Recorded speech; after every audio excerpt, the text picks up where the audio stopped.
Hey guys, I welcome you all to another video. So first of all, I want to apologize कि आपकी ये video थोड़ी सी delay हो गई है। काफ़ी दिन से मैं आपको प्रॉमिस कर रहा था कि आपके लिए प्रीलिम्स के लिए जो 2023 के जो प्रीलिम्स है, इसके लिए मैं आपके लिए स्ट्रेटजी लेके आऊँगा। जो भी कोर सब्जेक्ट्स हमने डिसाइड किए थे अपने, जिसमें कि पहला सब्जेक्ट हमारा पॉलिटी था, लेकिन किसी वजह से ये नहीं हो पा रहा था। एक्चुअली डिस्ट्रिक्ट लिटिगेशन ऑफिसर्स के मेंस के रिज़ल्ट आ गए हैं, उनका भी इंटरव्यू कंडक्टेड था, तो मेरी थोड़ी सी बैंडविड्थ वहाँ पे ले ली गई थी। साथ ही साथ आपके लिए जो असाइनमेंट्स हैं एंथ्रोपोलॉजी के, तो वो भी मैं बना रहा था, उसमें थोड़ा सा टाइम लग गया। बट ओके, आज हम स्टार्ट कर लेते हैं इंडियन पॉलिटी। तो इस वीडियो में हम क्या डिस्कस करेंगे कि कैसे इसकी शुरुआत की जाए। ठीक है, इसमें लेटेस्ट ट्रेंड्स क्या चल रहे हैं, सोर्सेस क्या क्या रहेंगे आपके, बिल्कुल मिनिमम रिसोर्सेज के साथ हम चलेंगे, काफ़ी बल्कि चीज़ें हम नहीं पढ़ेंगे। सिलेबस थोड़ा सा प्री और मेंस की ब्रेकडाउन कैसे कैसे रहेगा, टेस्ट आपने कौन से देने हैं, एमसीक्यू कौन सा देना है, आंसर राइटिंग करनी है, कब स्टार्ट करनी है, और साथ ही साथ सबसे इंपॉर्टेंट चीज़ करंट अफेयर्स। तो करंट अफेयर्स भी हम साथ साथ देखते जाएंगे कि हम कहाँ से कर रहे हैं, कैसे कर रहे हैं। तो आइए मेरे साथ बने रहिए लास्ट तक। तो हम स्टार्ट कर लेते हैं। तो सबसे पहले हम ट्रेंड्स ऑब्जर्व करते हैं। ट्रेंड्स की अगर मैं बात करूं तो देखिए, लास्ट 5 ईयर्स तक मैंने जो डेटा निकाला है, उसमें एवरेज नंबर ऑफ क्वेश्चंस आपके पॉलिटी के रह रहे हैं 15। ठीक है, तो 15 क्वेश्चन यानी 15 × 2 कर लीजिए आप, अराउंड 30 मार्क्स। ठीक है, 30 मार्क्स की आपकी पॉलिटी आ रही है। आप जानते ही हैं कि लास्ट ईयर JKS का कट ऑफ 42 गया था, तो आप वेटेज देख लीजिए पॉलिटी की वेटेज कितनी है। यही एक रीज़न है कि मैंने आपको बोला था कि आप सबसे पहले पॉलिटी करेंगे, पॉलिटी पे ज़्यादा फोकस करेंगे। यदि हम लेवल ऑफ क्वेश्चंस की बात करें तो देखिए, सबसे ज़्यादा क्वेश्चन इसमें इजी कैटेगरी के रहते हैं, फिर मीडियम, और काफ़ी कम 1 से 2 क्वेश्चन ही रहता है जो डिफ़िकल्ट लेवल का रहता है। और अगर हम ब्रेकअप कर लें इसके, तो हम देखेंगे कि फंडामेंटल्स पे सबसे कम सवाल आ रहे हैं, उसके बाद थोड़े से बढ़ के आ रहे हैं फंडामेंटल राइट्स, DPSP और प्रीएम्बल। इसके बाद अलग पार्ट्स ऑफ कॉन्स्टिट्यूशन है, उनमें से क्वेश्चन आते हैं, और सबसे ज़्यादा आ रहे हैं आपके लॉज से। ठीक है, तो लॉज कौन से हैं, ये आपके करंट अफेयर में रहते हैं। तो जो भी आपका पार्लियामेंट में लॉज बन रहे होते हैं, ठीक है, नए लॉज बन रहे होते हैं, या पुराने वाले अमेंड हो रहे होते हैं, ठीक है, या फिर जुडिशरी कुछ इंटरप्रिटेशन दे रहा होता है, या जुडिशरी भी आजकल लॉ बना देती है, तो उस टाइप की चीज़ें जो है, ये आपका ब्रेकअप रहेगा जो लास्ट 5 ईयर से रहा है। आगे बढ़ते हैं, हम सोर्सेज देखते हैं। तो देखिए, सबसे पहले मैं प्री के सोर्सेज डिस्कस करूंगा। तो प्री के लिए देखिए, आपकी फाउंडेशन बनाने के लिए आपको सबसे पहले तो ये NCERT पढ़नी है। ठीक है, ये आपकी बुक है इंडियन कॉन्स्टिट्यूशन एट वर्क। ये 11th क्लास की NCERT है, बिल्कुल बेसिक है, ईजी लैंग्वेज में लिखी हुई है, आपको एक बार पढ़ के आराम से समझ आ जाएगी। और साथ ही साथ आप अगर चाहें तो आप IAS बाबा के भी नोट्स इस्तेमाल कर सकते हैं। जो IAS बाबा है, IAS बाबा के नोट्स मैंने प्रेफर किए थे, क्योंकि उस time Indian constitution at work मुझे नहीं पता था, तो मैंने IAS बाबा के वैल्यू एडिशन नोट्स पढ़ लिए थे। तो वो मोर और लेस उसने यही कवर किया था, सेम बुक का ही इसने कंपाइलेशन किया था। आपके पास चॉइस है, आप दोनों में से कोई भी कर सकते हैं। इसके साथ फिर नेक्स्ट है आपका M लक्ष्मीकांत। ठीक है, इसका लेटेस्ट वर्जन ले लीजिए, इसका लेटेस्ट 7th एडिशन आ चुका है, 6th और 7th। नए वाले एडिशन में आपकी जो नई बॉडीज़ ऐड हुई हैं, आपका जो भी लॉज वगैरह है जम्मू कश्मीर रिलेटेड, जैसे रीऑर्गेनाइजेशन के बाद जो भी नई नई चीज़ें आई हैं, वो सब आपको लेटेस्ट यहाँ से मिल जाएगा। ठीक है, तो ये 2 बुक्स आपने रखनी है बेस अपना फाउंडेशन बनाने के लिए। इसके अलावा आपको और भी कोई भी बुक जो है वो पढ़ने की ज़रूरत नहीं है। ठीक है, इसके अलावा अगर हम आगे बढ़ते हैं, जब आप इन बुक से एक बार पढ़ लें, ठीक है, तो आपको रिवीजन के लिए देखिए शॉर्ट नोट्स बनाने पड़ेंगे। या तो आप खुद शॉर्ट नोट्स बना लीजिए इन बुक्स को पढ़ते वक्त, या फिर अगर आप शॉर्ट नोट्स नहीं बना रहे हैं तो आप एक काम कर सकते हैं, आप ओनली IAS के उड़ान जो है, आप इसकी कंपाइलेशन ले सकते हैं, या फिर लॉ एक्सीलेंस के जो नोट्स हैं आप ये ले सकते हैं। इन दोनों में से कोई एक ले लीजिए, दोनों लेने की ज़रूरत नहीं है। तो ये आप अगर लेंगे तो ये हार्डली मुझे लगता है 80 to 90 पेजेस के होंगे मैक्सिमम, और 1-2 बार आप जब रिवाइज़ कर लेंगे तो मुझे लग रहा है हार्डली इसको 1 और 1.5 आवर्स लगेगा आपको बाद में रिवाइज़ करने में। ठीक है, ये शॉर्ट नोट्स आपको रिवीजन के लिए चाहिए, प्रीलिम्स के लिए। इसके साथ साथ आपको और क्या चाहिए, आपको करंट अफेयर की कंपाइलेशन चाहिए। ठीक है, तो बड़े सारे कोचिंग इंस्टीट्यूट्स निकालते हैं, आप किसी की भी ले सकते हैं, बट प्रेफर कीजिएगा विजन की। ठीक है, क्योंकि मैं अपनी स्ट्रेटजी के हिसाब से जो आपको बता रहा हूँ, इसके पहले जो हम 3 वीडियोस बना चुके हैं, तो इससे पहले वाली जो वीडियो थी वो करंट अफेयर की थी। ठीक है, तो करंट अफेयर में मैंने आपको काफ़ी अच्छे से बता दिया हुआ है, और उसमें आपको ऐड ऑन भी मिल जाएगा कि यहाँ पे हम जब विजन P365 पढ़ेंगे पॉलिटी की सब्जेक्ट वाइज, तो आपकी ये एटलीस्ट 3rd और 4th रिवीजन चल रही होगी। ठीक है, इसके साथ जो मेन रोल प्ले करता है वो है आपका टेस्ट्स, MCQs की प्रैक्टिस। तो आपने करना क्या है, इसकी पढ़ाई का सबसे आसान और बेस्ट तरीका क्या है कि जब भी आप लोग NCERTs पढ़ेंगे ना, ठीक है, तो जब आप NCERT पढ़ रहे होंगे या फिर इसको पढ़ के ख़त्म करेंगे और लक्ष्मीकांत पे आएंगे। तो उस टाइम आपने करना क्या है कि आप जो भी चैप्टर पढ़ लेते हैं ना, आपको क्या करना है कि एक चैप्टर जैसे आपने पढ़ा, फिर आपने जाके इसके MCQ सॉल्व करना है। ठीक है, तो अब आप बोलोगे कि मैं MCQ कहाँ से लाऊँ, तो देखिए आप हार्ड कॉपी ले सकते हो, बुक ले सकते हो। बुक आपकी आएगी ऑब्जेक्टिव लक्ष्मीकांत, और अगर आप बुक अफोर्ड नहीं कर सकते या नहीं लेना चाहते हो, इसकी ई बुक भी अवेलेबल है, आप ई बुक भी टेलीग्राम पे या कहीं सर्च कर सकते हो। आप आसानी से GK टुडे पे चले जाइए। ठीक है, तो GK टुडे पे काफ़ी अच्छे से जो भी आपके स्टैटिक सब्जेक्ट्स हैं ना, इंक्लूडिंग पॉलिटी, इन सब के MCQs दिए हुए हैं। तो आप जो भी चैप्टर पढ़ते हैं ना, उसके साथ साथ जाके आप क्या करते जाइए, आप इनके MCQ सॉल्व करते जाइए। इससे क्या होगा कि एक तो आपको एलिमिनेशन टेक्निक के बारे में पता चलेगा, और दूसरा क्या है कि आपका कॉन्फिडेंस लेवल बढ़ता जाएगा। तो ये है आपका टेस्ट 1, यानी कि सबसे पहले ये तो आपने पढ़ते पढ़ते ही करते जाना है। नेक्स्ट लेवल आएगा आपका प्री के जस्ट 1 या 2 महीने पहले। उस टाइम आपने क्या करना है, उस टाइम आपने टेस्ट सीरीज़ के मॉक लगाने। तो फोरम IAS बेस्ट है, आप लोग फोरम IAS के लगाइए, और अगर आप फोरम IAS के कंप्लीट कर देते हैं, फिर आप लोग कोई एक और ले लीजिए GS को। देखिए इस पार्ट को आप कभी भी अंडर एस्टिमेट मत कीजिएगा, ये सबसे ज़्यादा रोल प्ले करेगा यही वाला पार्ट। इसमें आपने करना क्या है, फोरम IAS की टेस्ट सीरीज़ अटैम्प्ट करनी है, इसके मॉक आंसर्स लगाने हैं, और आंसर लगाने के बाद आपने इवेलुएट करना है कि जो आपके आंसर गलत हो रहे हैं उनके आंसर्स देखने हैं।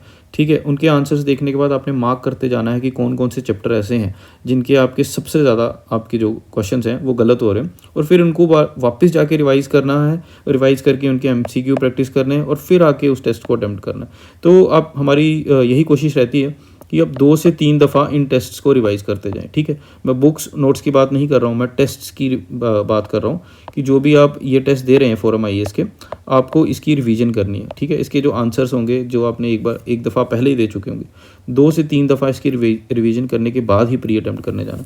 इसके अलावा एक और बड़ी अच्छी ऐप है, टेक्स्ट बुक ऐप है। इस पे क्या है कि UPSC के प्रीवियस ईयर क्वेश्चंस आपको यहाँ पे मिल जाएंगे। ठीक है, तो आप डायरेक्टली UPSC के प्रीवियस ईयर क्वेश्चन जो हैं वो यहाँ से प्रैक्टिस कर सकते हो। आप लास्ट 10 ईयर्स के जो पॉलिटी के क्वेश्चन है इनको प्रैक्टिस कीजिए, तो फिर मुझे नहीं लगता कि आपका कोई भी क्वेश्चन ऐसा होगा जो छूटेगा। नेक्स्ट आगे बढ़ते हैं मेंस के लिए। एक दफ़ा अगर आप प्री क्वालिफाई कर लेते हैं तो आप मेंस में जाते हैं। मेंस में देखिए 4 GS4 हैं, GS1, GS2, GS3 और GS4। तो GS2 का पार्ट जो रहता है वो पॉलिटी रहता है। ठीक है, तो पॉलिटी के साथ साथ और भी चीज़ें रहती हैं यहाँ पे, IR रहता है, गवर्नेंस रहता है, और आपका थोड़ा सा सोशल जस्टिस भी रहता है। तो पॉलिटी की अगर हम बात करें तो पॉलिटी मेंस के लिए आपने कैसे पढ़नी है, तो उसमें आपको क्या करना है, सबसे पहले आपको प्रीवियस ईयर UPSC के क्वेश्चन देखने हैं। ठीक है, तो हम बार बार बोलते हैं प्रीवियस ईयर UPSC क्वेश्चन, तो ऐसा क्या हम ऐसा बोल सकते हैं कि क्वेश्चन रिपीट हो रहे हैं? तो क्वेश्चन देखिए रिपीट नहीं होते हैं, लेकिन थीम रिपीट होती है, पैटर्न रिपीट होता है। ठीक है, और यही थीम और यही पैटर्न जो है, अगर आप एक बार इसको पकड़ लें तो आपके आंसर सही हो सकते हैं। तो आप इसको प्रैक्टिस कीजिए, और यदि आपके पास टाइम कम है तो आप हमारे चैनल से जुड़ जाइए। टेलीग्राम पे मैं आपको ये सारी चीज़ें पेपर से जस्ट पहले मैं आपको ये बताता जाऊँगा कि कौन कौन सी ऐसी थीम है जो आपने छोड़नी नहीं है। पहले भी हमने बताया था, आप देखिए एंथ्रोपोलॉजी से 2 दिन पहले मैंने वहाँ पे जो इंपॉर्टेंट क्वेश्चंस डाले थे, तो उनमें से मैक्सिमम क्वेश्चन उन्हीं में से आए। इससे पहले भी जो SR में एंथ्रोपोलॉजी की टेस्ट सीरीज़ बनाई थी, तो मुझे नहीं लगता कि 2-4 क्वेश्चनों को छोड़ के कुछ भी उसके बाहर से आया।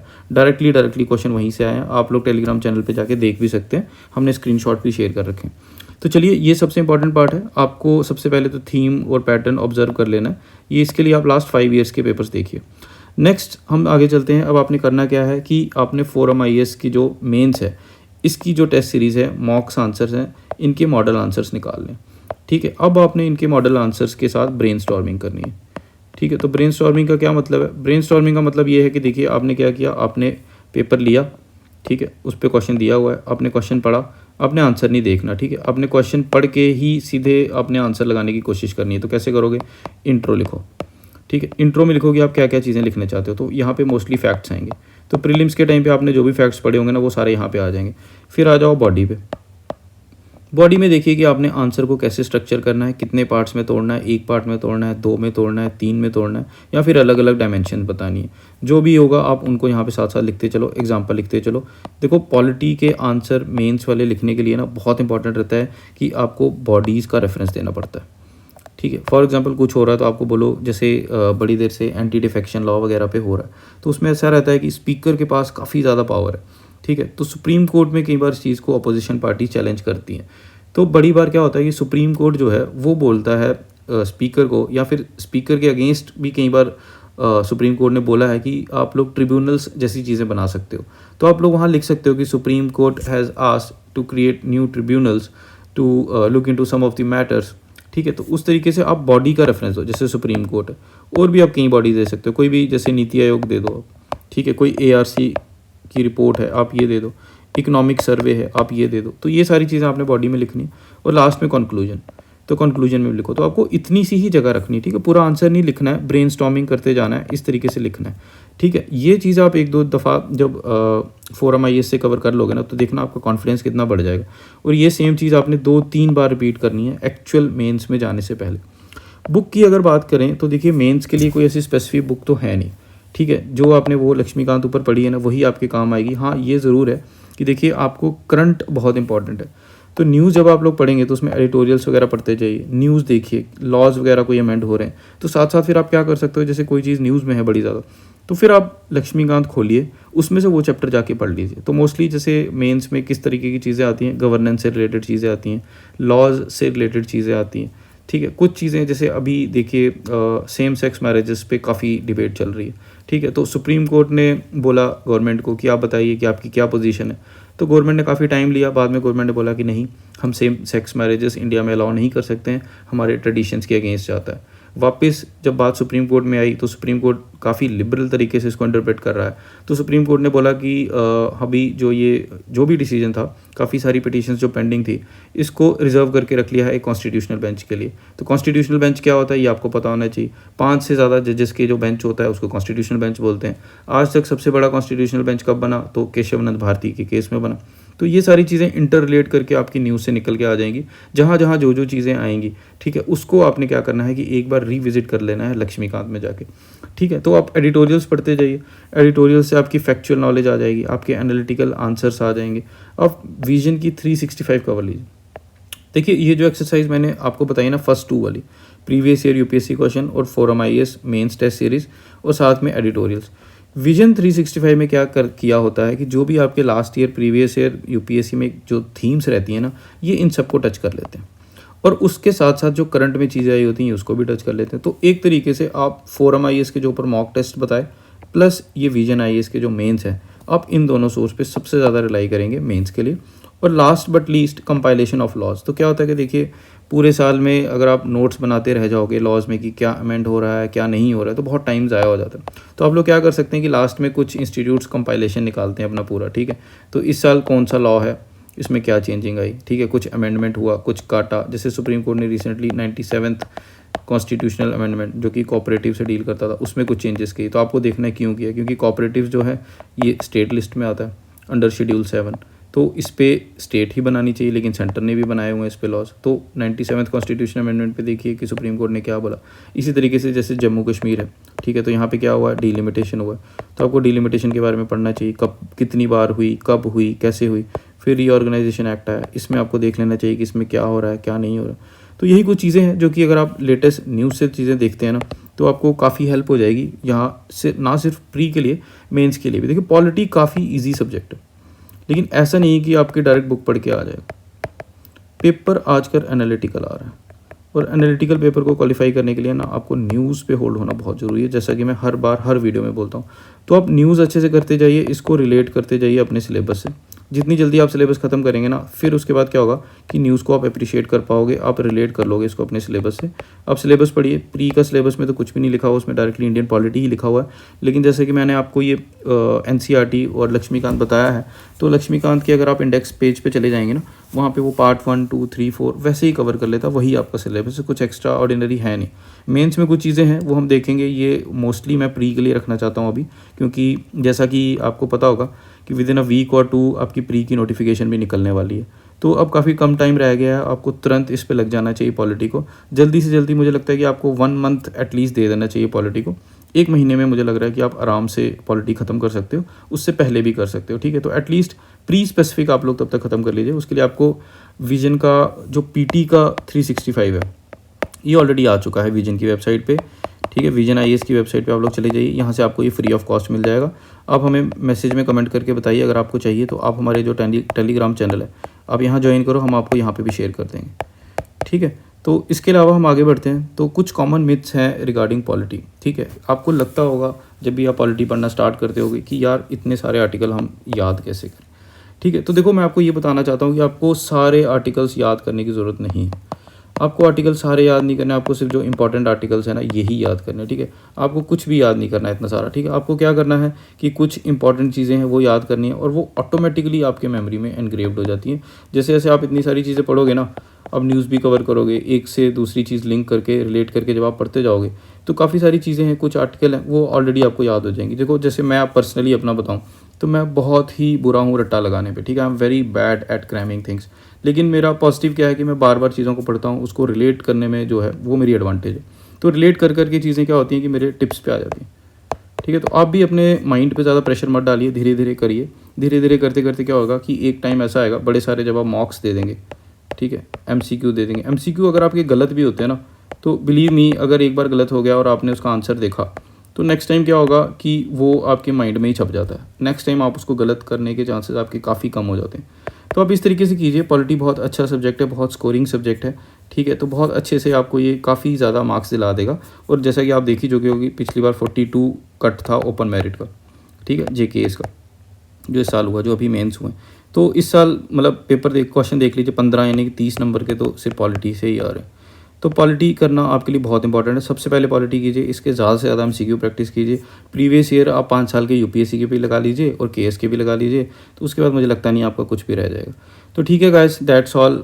आप हमें टेलीग्राम पे ज़रूर बताइए, यहाँ पे भी आप कमेंट करके बताइए कि आपको ये वीडियो कैसी लग रही है। आप इसको लाइक कीजिए, सब्सक्राइब कीजिए और ज़्यादा से ज़्यादा बच्चों के साथ शेयर कीजिए, ताकि हमें भी थोड़ी सी मोटिवेशन आए कि हम आपके लिए सारे सब्जेक्ट्स के लिए इसी तरीके की वीडियोज़ लाएँ। तो thanks guys, bye, have a